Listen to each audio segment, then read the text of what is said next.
works better for me. But talk to your orchestra director and see what they prefer.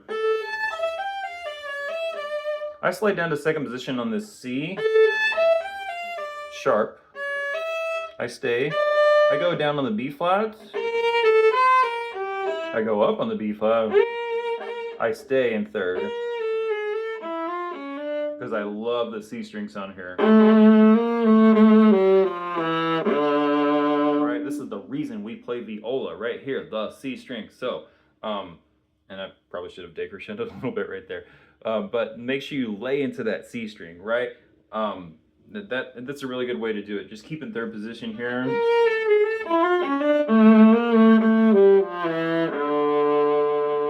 Better decrescendo that time.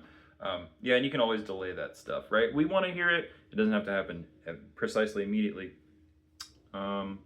Great. I hope I helped clarify some stuff and answer some questions. Best of luck preparing this.